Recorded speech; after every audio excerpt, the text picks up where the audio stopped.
Halo teman-teman, perkenalkan nama saya Hana Heniul Unsa dengan NIM 530102201139. Di sini saya akan membahas tentang silogisme hipotetik. Apa silogisme hipotetik itu?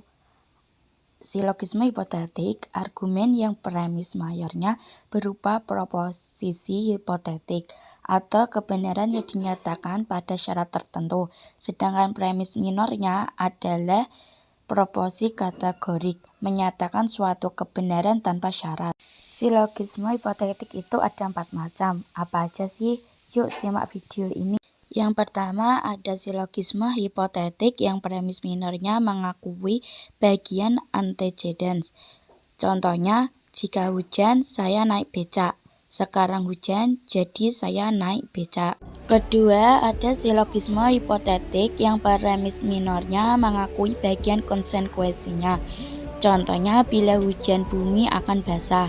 Sekarang bumi telah basah, jadi hujan telah turun. Ketiga, ada silogisme hipotetik yang premis minornya mengingkari antecedent. Jika politik pemerintah dilaksanakan dengan paksa, maka kegelisahan akan timbul. Politik pemerintah tidak dilaksanakan dengan paksa. Yang keempat atau yang terakhir, ada silogisme hipotetik yang premis minornya mengingkari bagian konsekuensinya. Contohnya, bila mahasiswa turun ke jalanan, pihak penguasa akan gelisah. Pihak penguasa tidak gelisah, jadi mahasiswa tidak turun ke jalanan.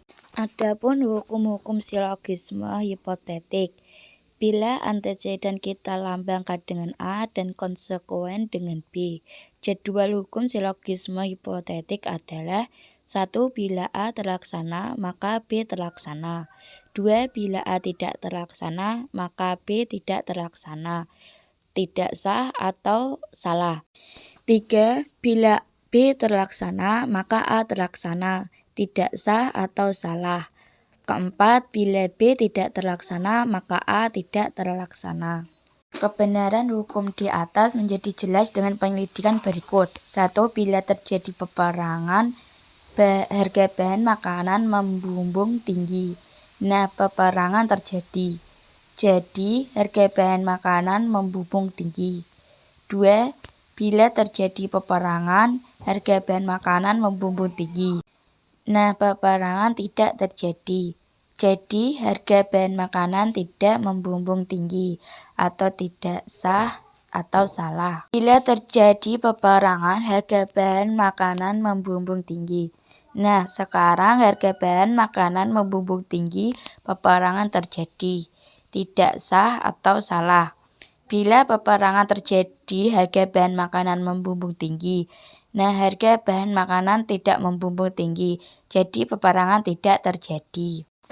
Sekian dari saya, banyak salah dan kekurangannya. Saya mohon maaf yang sebesar-besarnya. Semoga bermanfaat untuk kita semua.